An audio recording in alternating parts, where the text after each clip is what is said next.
So thank you everybody for coming to this meeting of the steering committee for the Northern Solano Democratic Club.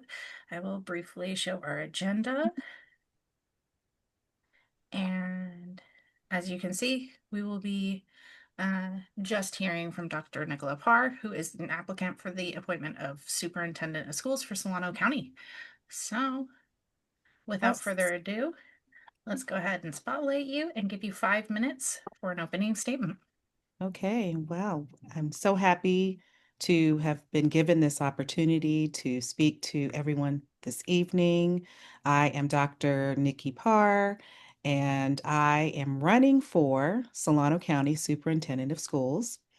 I am also applying for the position that will be vacated starting September 1st as our current superintendent is retiring. I am from Solano County, grew up here in Solano County, and have been an educator for over 25 years. I believe I'm going into my 26th year in education. My mother was a teacher. She retired from the Fairfield Sassoon Unified School District. And my dad is a retired Chief Master Sergeant with the Air Force and was stationed for the majority of my life at Travis Air Force Base. So I grew up around educators and have always known that I wanted to be an educator. I started off as a special education teacher and taught for a number of years. Got the tap on the shoulder that I was who our organization was looking for leadership. And I entered into a leadership role when I was 28 years old. I was pretty young and went on to get advanced degrees to help bolster my leadership skills. It was wonderful being able to teach students, but I quickly realized that I needed some different skills in order to manage adults. So I went back and received a postmaster's professional degree in educational leadership and management and a doctoral degree. And was a leader in a local school district, Vacaville Unified, for 8 years. And I have been the senior director with Solano County Office of Education um, for the past 11 years. I oversee school-based mental health and wellness services. One of the areas of focus for me over the years has been to look at how we can better systematize our response to students' needs and really differentiate based on those students' needs.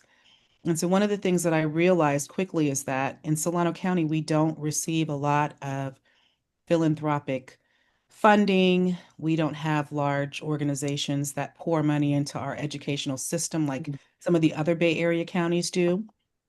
And so one of the things that I did was took an active role in bringing resources here to Solano County. So I've brought in over $30 million in grant funds, federal grants, state, local, many of them highly competitive.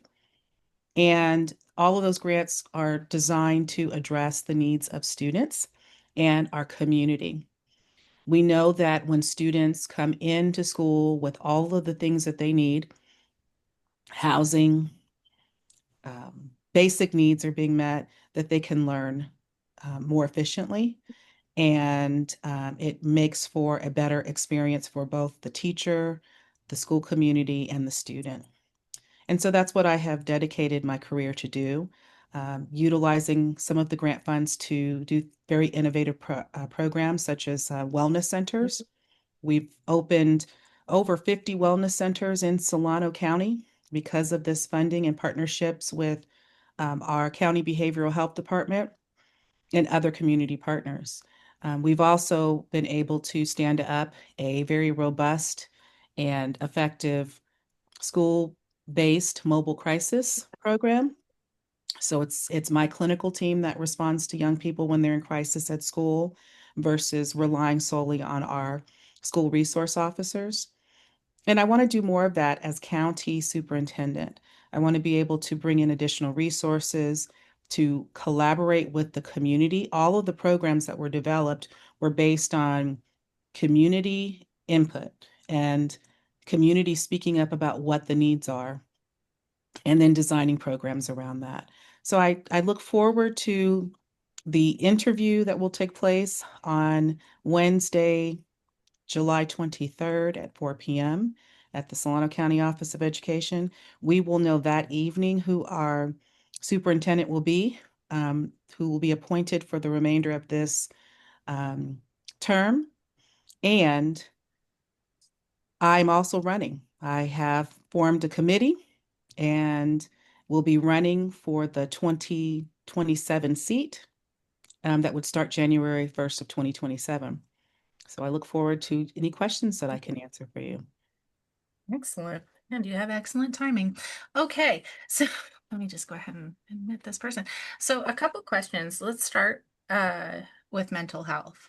Um, well, or I should say behavioral health to be clear. Mhm. Because one of the biggest things that you do see within schools is that children who have behavioral problems, whether or not they have academic problems, are often the ones who get recommended for special education or any sort of intervention, whether or not they need special education. Whereas students who have academic delays but no behavioral problems often don't get that same support. Mhm. What would you like to see to reverse that trend? Mm. First and foremost, continuing to destigmatize mental health, making sure that every community member knows that one, and depending on what study you read, 1 in 4 or 1 in 5 individuals will have a mental health, behavioral health challenge in their lifetime. And we also know that we are in the midst of a mental health crisis with our youth and have been trending in that direction for a number of years. That particular challenge has grown as a result of the pandemic. And we have all of the data to prove that we're not trending in the right direction. The key element is early identification. So, one of the things that I would like to see is expanding on one of the programs that I started a number of years ago around universal mental health screening. We have the tools, we've done some preliminary work around identifying the different tools and which tools are best at what age and what community. But just like we assess young people for their math to see if they're learning and if there's any deficits in math or reading, we need to do the same thing with behavioral health. And there are some quick and inexpensive screeners that can be used to identify young people who may have a mental health concern where we can do further assessments. And so that's one of the things that I would want to do. Also, continuing to train educators. So I'm an educator. I'm not a clinician, don't have a clinical background, but I've spent the majority of my career working with young people and families where there's a behavioral health challenge. And um,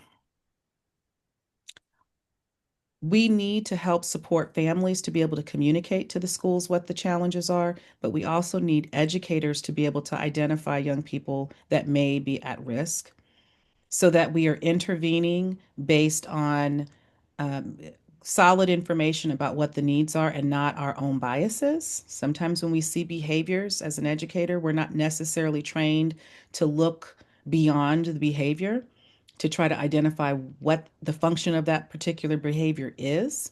And that's the thing that we need to get teachers, paraprofessionals, all adults on campus ready and knowledgeable about what normal adolescent growth and development looks like and when there may be a concern. So that way we're all as an ecosystem, as a whole ecosystem around that young person, supporting them and getting them to supports early rather than after there has been a lot of behavioral concerns on the campus. And I would really want to see some more structured support around enhancing and expanding positive behavioral interventions and supports, because that is the system that has over 30 years of research. It's been funded by the U.S. Department of Education for over 30 years across multiple presidents and different administrations. And if we implement this with fidelity, we will see lower suspension rates. There's some really great research around it lowering the percentage of students who are referred for special education, which then frees up resources for those students who really need the special education services. And it is the system that will help support creating a positive school climate for all that is accepting of all students. What do you think are the biggest gaps in services for SCO? Well, the ongoing funding, Hmm. the constant changes to legislative regulations, federal regulations right now. One of the things that we're grappling with, I was able to secure two grants, one with the U.S. Department of Education and one with SAMHSA, over four to $5 million for each one. And one of the grants we received a cancellation for. And this particular grant is supports us as as a county keeping our residents who are clinical interns here in Solano County, because what we have are a lot of individuals that live here. They go to school at Sac State or San Jose, they get their internship there, they build relationships, they get picked up and hired in those cities where they are having their internship. We want to provide opportunities for our people to work here, to serve their community, and for us to fill some of the vacancies that we currently have. Um, so I would say funding being a current concern, right? Yeah, that, yeah. Ever, every time you turn the news on, it's like, okay, what? And then we're responding to all these different things. And so it distracts us from some of the other things that we could be doing. We're just responding to the um, constant changes, right? You think you're moving in one direction and you are following the guidelines, and then those guidelines change midstream. So that's one of the challenges. Also, filling positions with qualified, highly qualified individuals. One of the things that the county does is provides leadership, collaboration, and support to our district partners. And so we need to make sure that we have staff that can step in and support the districts through whatever the challenges, whether it's increasing or academic programs or improving behavioral health supports, wellness supports, and a variety of other areas that a district may need support. So making sure that we have the right people and keeping positions filled as well. Yeah. I will say that early education is one of the poorest paid uh, areas that basically, unless you have somebody who's supporting you, it is not actually a living wage job. Absolutely, absolutely, because they're competing with fast food, right? Yeah. I So, mean, they are, and actually losing to fast food. Uh, mhm, mhm, mhm. so, okay.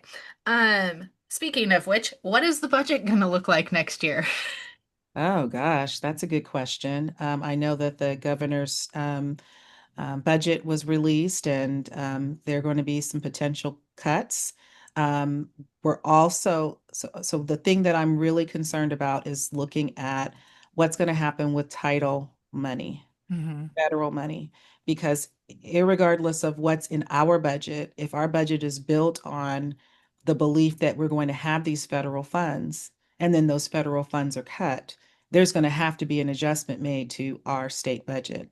So I'm looking at the state budget and thinking, okay, and what's going to be happening with Title I funds and Title II and Title III and IV.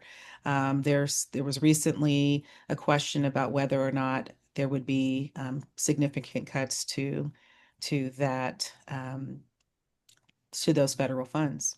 And so really keeping an eye out on that. And then also looking at other ways to um, other resources that are available, really being clear and laser light focused on the areas that we need to focus on because we can't necessarily do everything well. We don't have the funding to necessarily do everything.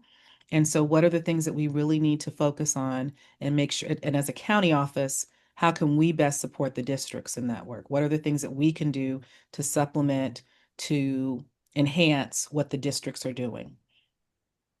So that actually runs right into my next question. So special education seems to be being put back into the districts in terms of especially the specialty things. So I'm thinking of H. Glenn Richardson, which you are very well aware of. Irene Larson in Vacaville no longer does pre-K. Basically, all of those students are now in the Vacaville if they live in the Vacaville district. But you also have other districts like Travis, Benicia, um, that are small and do not have those programs. So you need you either need to get special dispensation to get into those district programs, um, or there is no program for you. Whereas that used to be the purview of the county. And so, how do you think about those being within district versus back with the county? Well, what I know is that a county office of education doesn't have a mandate to provide special education services, right? There's certain things that we are mandated to do as a county office, and there are many county offices that don't provide any special education services. But to your point, we have in Solano County always been a really strong partner with the districts and led a lot of the programs for students, especially those with moderate to severe needs. Um, and what we need to do is make sure that we're communicating and getting the feedback from the parents and the families, as well as the districts. I believe that in this county, we have all of the knowledge and everything that we need to be able to effectively support our students with IEPs, our students with special needs. We're just not always able or have not always necessarily been as successful coordinating all of that, making sure that we're asking parents what are the needs because there's going to be blind spots. There's no one entity. As a superintendent, you can't see everything. So you do have to reach out to the community. You do have to reach out to your district partners and be in spaces where you're hearing directly from those communities about what the needs are. Ultimately, the districts have the ability to continue partnerships with the county, to decide to take on programs themselves. So, for instance, the H. Glenn um, program, and I had the ability to go visit that campus a few months ago and loved going there because that was my elementary school growing up. So I got a chance to go back to my old neighborhood. But when the first concept was a partnership between the SELPA, between the County Office of Education, which are two separate entities, and the district, Fairfield Sassoon, partnered to open that particular program. And then a few years into the program, Fairfield Sassoon decided that no, we're going to take this on ourselves. And so as a partner in this work, there's ebbs and flows and times when a district really needs to rely heavily on the county and needs that support, especially like what you were saying with the smaller districts. And then there's times when it's better for a district to take on a program and have full control over that program themselves. And so that's some history around H. Glenn. And I think every program is like that. There are going to be times when it makes sense for the county office to lead, and then there's other times when it makes sense for the county office to walk alongside the districts and provide support. So my focus would be making sure I'm in a space and all the spaces where I can hear directly from the community about what the needs are, and then work with the district on determining what role SCO would play in that service delivery. Okay. It does seem, though, that especially when you leave the larger districts to basically be responsible for that, the smaller districts, quite frankly, don't have the resources, don't have the need. They maybe have two, three students that need this select type of service. So creating a whole program for two to three students is just not feasible. Um, so I think at a bare minimum, coordinating those services and making sure that the smaller districts have access to them would be helpful. Um, so speaking of managerial experience, you would be the head of a large workforce. What cultural changes within that workforce would you like to see? Cultural changes. Hmm. Good Like work question. culture? Um, well, I can speak to the work culture that I believe, based on my experience and based on what I've seen, um, works best and creates an atmosphere where individuals are encouraged to grow and to challenge themselves. And what I would say is, I would want to continue some of the great work that the Solano County Office of Education has done to build a workforce that is able to be nimble and be able to respond quickly to the needs in the community. So, as we were talking before about different changes to legislation, different changes to specific requirements, also research.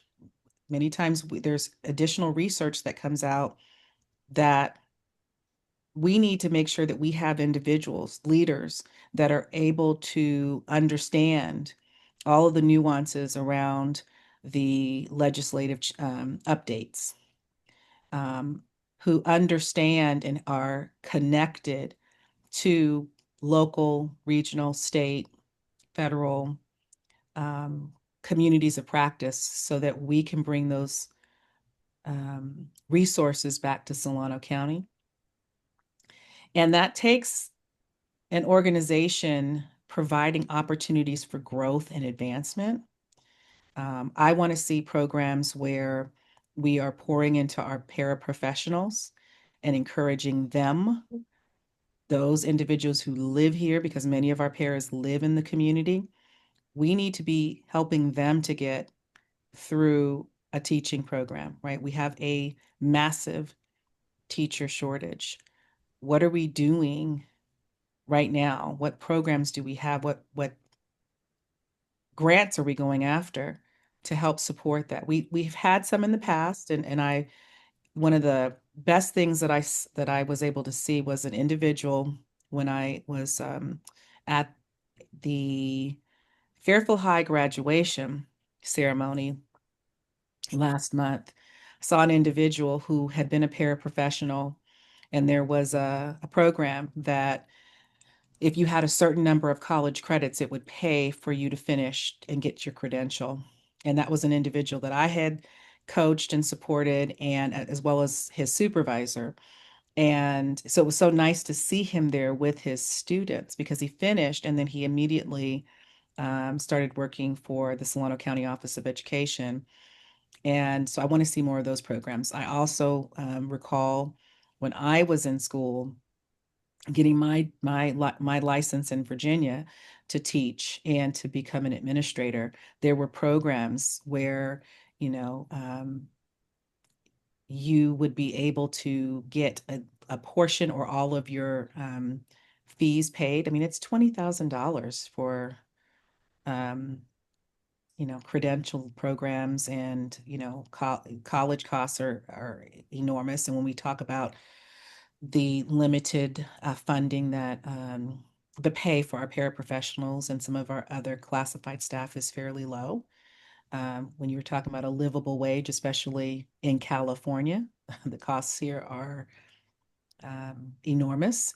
I would be looking for opportunities to support and uplift those individuals who are already working with young people and giving them these opportunities for advancement. And that's what I want to see. Grow your own programs, train your own individuals. And it would require a spirit of innovation and being willing to pilot some programs. And some of them may be a success and some of them may not, but utilizing individuals on the team who are researchers who can actually create um, systems so that we can track whether or not a project is actually coming to fruition and reaching the goals that we are seeking to reach, and not just continuing to do the same thing over and over and over again. So I would want to see individuals who are in an atmosphere continue to expand on the atmosphere that we have of innovation and being open and feeling comfortable bringing forth ideas about how we can improve the organization. And I Excellent. and that takes time to cultivate, like to It really does. to make sure that individuals know it's okay to say that something that we're doing is not working well, right? Yeah. We don't want to just hear all the things that are great and the rainbows and the birds are singing. We want to know, and I would want to know what are the things that are not going well that we need to tackle as a team, as a community, for the betterment of our young people and their educational experience. Just speaking of paraeducators, paraprofessionals, using that as an entry level job would be amazing. Recruiting at a high school for that would be amazing.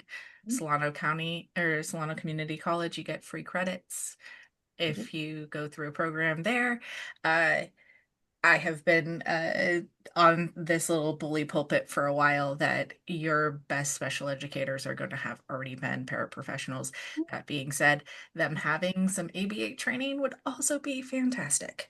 Uh, um, so, if elected, will you pledge to serve the full 4-year term and not quit ahead of time to rig the selection of your successor?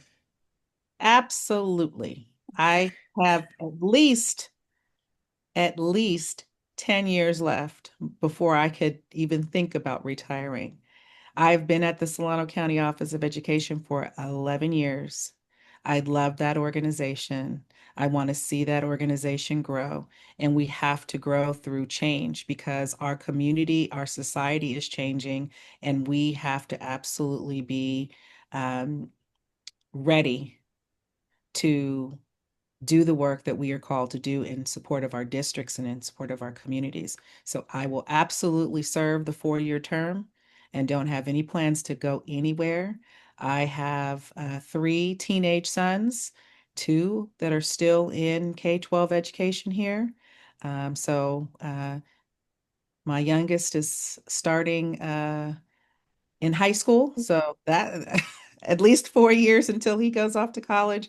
But I see myself retiring from the Solano County Office of Education.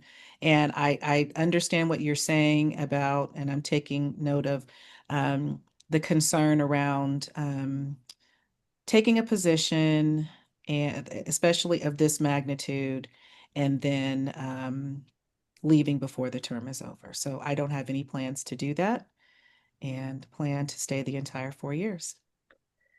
There just seems to be a trend going on this year in county offices. Um, so going to a less desirable topic. So there have been abuses at county schools in the past. What guardrails would you like to see in place to make sure that is not allowed to happen again? Hmm. Education, Hmm. transparency, Hmm. um, systems that are clear in terms of communication and expectations.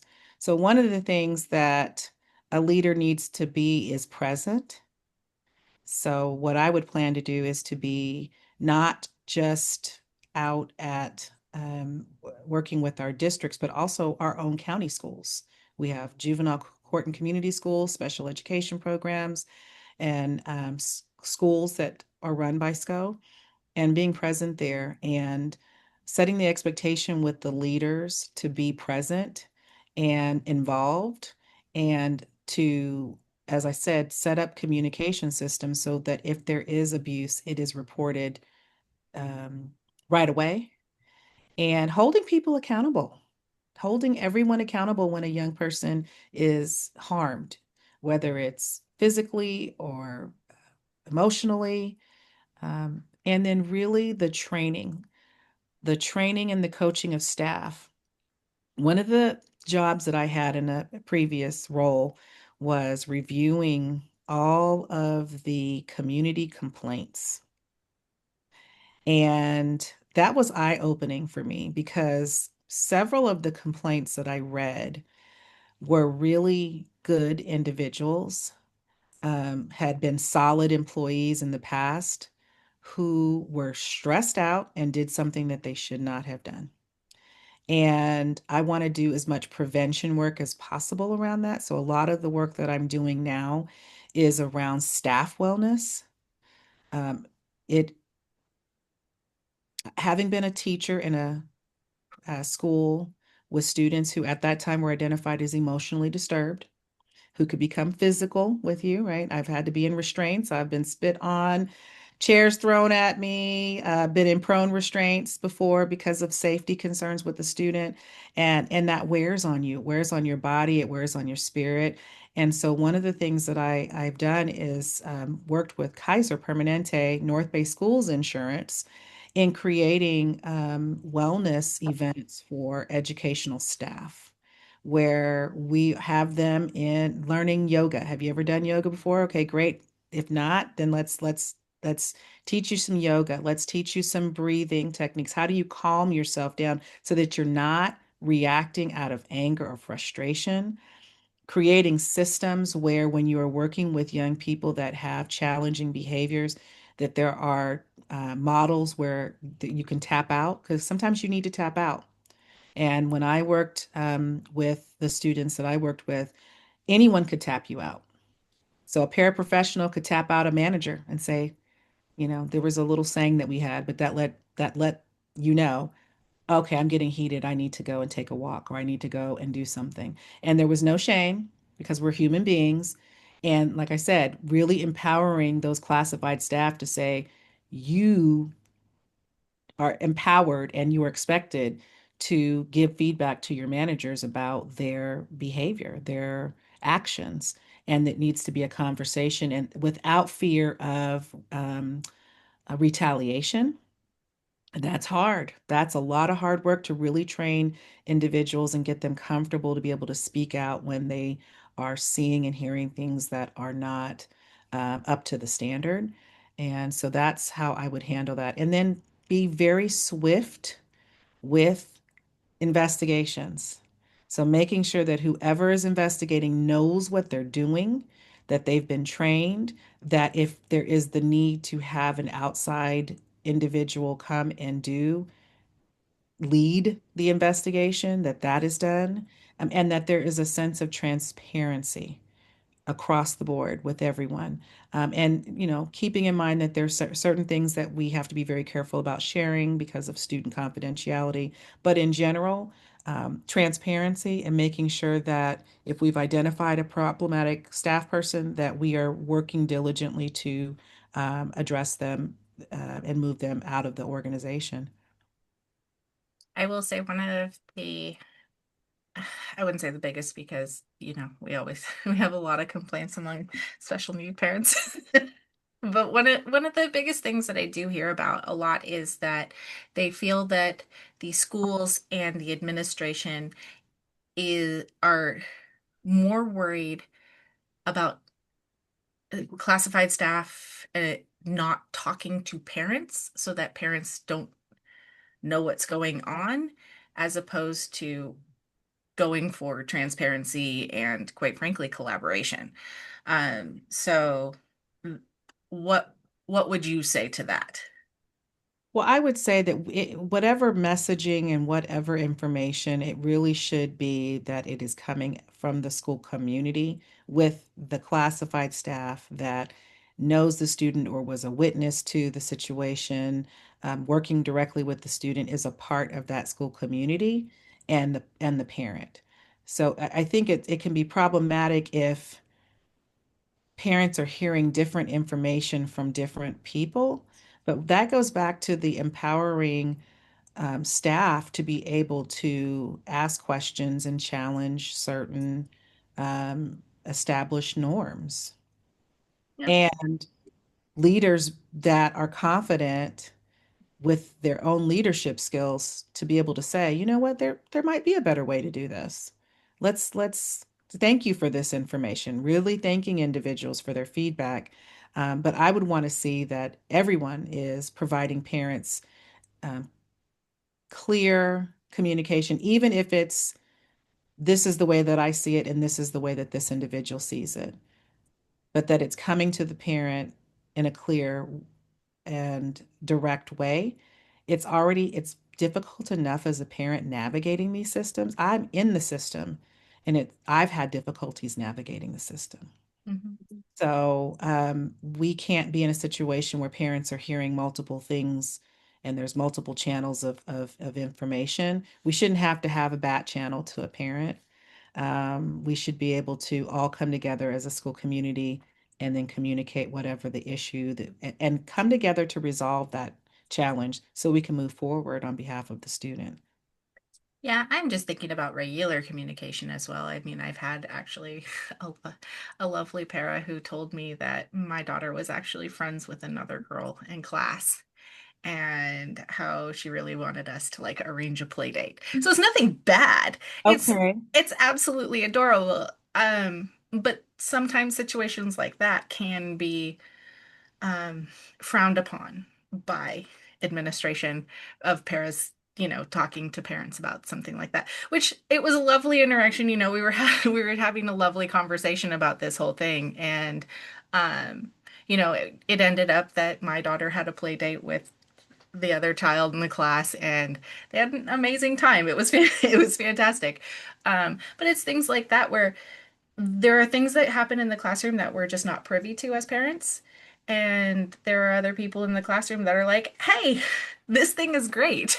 Or, when you're talking about certain things that work at home that aren't working at the school. So, I mean, yes, it should come from the teacher, but sometimes Yes. sometimes Yes. it's nice to have that a little bit more of an open channel of communication. So I do understand, especially when you're talking about something that could be in a negative context. But for me, when I'm thinking about it, I'm also thinking about the positives Okay. and the collaboration and the ways in which, we're able to be like, oh, we're at, potty training, we're at an hour and a half right now. Uh, and certain things like that. Oh, we went potty at this time. So there is a certain amount of communication that quite frankly is necessary. Just anyway, moving on. Well, you know what? Um, Can we go back? Because I Yeah. think that for me, when we were just talking about investigations and then we oh went, yeah, no, I know. so, and the beautiful thing about if you implement positive behavioral interventions and supports, a component of that is the communication.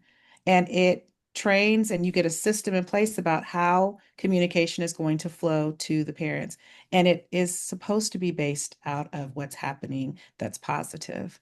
And what is it, 5 to 1 or 7 to 1, seven positives to one negative, right? We're really trying to emphasize that that we are sending the good news notes, and those good news notes need to be able to be written by classified staff and not just teachers. Sometimes teachers get pulled into a variety of other things where they're not able to necessarily send those good news notes home. And so they should be trained and empowered and encouraged to hand out the coupons, the bucks when a kid is doing a good job.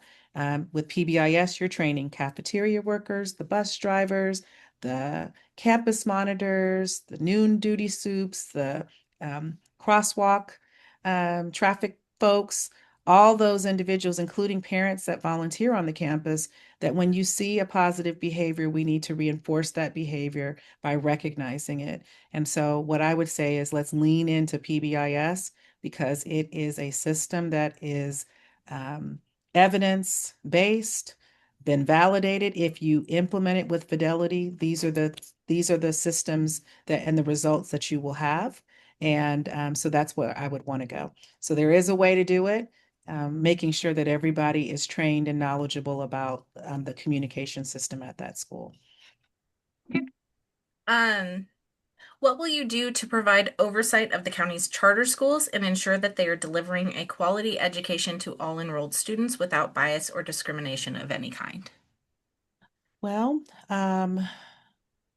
first and foremost, making sure that all charter schools are provided supports and the resources that any other school would be receiving. And also understanding the nuances around charter schools. So there are charter schools that are dependent charter schools that are actually run by the district. And so in that instance, continuing to provide that district with all of the resources that they can provide to all of their different schools, whether they are a charter or a general school. And for our independent charters, making sure that they are invited and encouraged to participate in the professional learning opportunities that the county office provides, um, being um,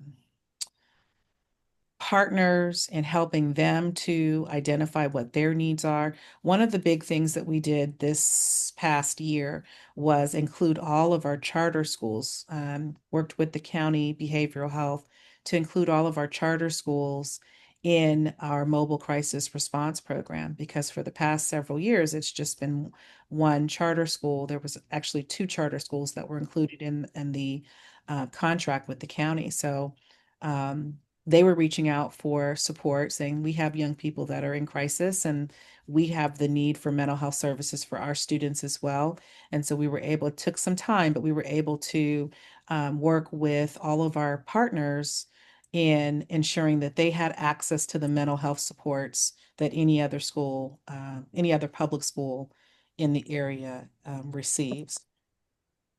The other elements are, if there is we have one charter school that is um, approved by and overseen by the County Office of Education, and ensuring that we are being compliant with the regulations and with the expectations as the entity that approved the original charter for that school, ensuring that they are compliant with all of the different requirements that they have as a school, and providing them the support, but then also providing them the resources so that they are successful. Ultimately, for me, if there are young people that attend the school and it's a public school, I want to make sure that those children have access to high quality education, to all of the supports that any other student would receive. And that's what I would be ensuring. Okay. Um, as far as I'm aware, I think there's two charter schools that are specifically homeschool charter schools. Um, Homeschooling has its own challenges. Um, do you have any additional oversight that you would want to see there? Do you have, because especially with children who are not being regularly seen by educational professionals, they can fall through the cracks. So, any thoughts on that? One of the experiences that I had was running a K-12 independent study program in another district prior to coming to the Solano County Office of Education. And many of those families were homeschool families, faith-based. And so working with those families to understand what the state standards are and the expectations, making space so that they can incorporate some of the um, content that aligns with their families' areas of focus, but also making sure that we are holding firm to um, the student having access to the state standards and all of the curriculum that every other student would. And then also just understanding the responsibility that, like, if your child is only coming to see a teacher once a week, for an hour or two and just minimal amount of time in front of an instructor, then you parent, you're the one that is, in essence, the teacher, making sure that your child is up and ready and has a quiet place to do their work. And I was actually able to counsel some families into, let's work with the school that your child attends and work around some of the challenges that is bringing you to want to come to this independent study program. Once I outlined all of the different things that that parent would be responsible for.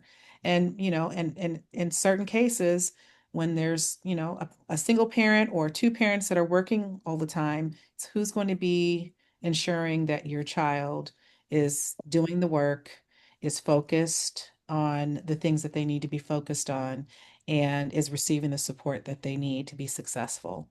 And, once we've had that conversation, we did have a number of families where we were able to go back and work on the relationship with the school, and or provide additional wraparound supports for that student within that school to keep them there. And we also have other families that, for whatever reason, that's just what they want to do, and that's their right to be able to do it. California Ed Code allows for it. And so one of the things that I would want to do is make sure that we reach out to, support, provide opportunities for those teachers to receive the training. Because if you're only working with a student for an hour, that can be a challenge. You have to have specific skills and you need to know how to track those students throughout the day. The Solano County Office of Education has an independent study program. Now, this one is for students that are middle or high school, mostly high school students, I believe. And there's technology that's used to see how long the student was logged into the system, and additional supports and checks throughout the week to make sure that, students are turning in assignments, that if they missed a week, there's communication and outreach, to see what's going on and to work to get that student back into school, and back on track. But it's a challenge. It's definitely a challenge, and it requires a lot of oversight and a lot of support for the student and the parent and the teacher. Yep. Well, we are coming up on an hour. So how about you go ahead? I know, right? How about you go ahead and give us your closing statement? Thank you so much. Well, I just appreciate the opportunity to be here this evening, and I appreciated the questions. They were tough questions. You had me really thinking. And what I want to say in closing is that I truly love this community, all of our communities in Solano County, and I'm a dedicated educator, 26 years of experience, and I'm a mom. I am an individual who is that person who wants to see change happen. Because if we look at our outcomes, if we actually look at the data around, and the data just came out recently around how students are doing academically, and the student groups that are not performing, we are not necessarily trending in the right direction. And in those areas that where we are trending in the right direction, it's very, very slow, slow growth. And our young people are coming out of the pandemic.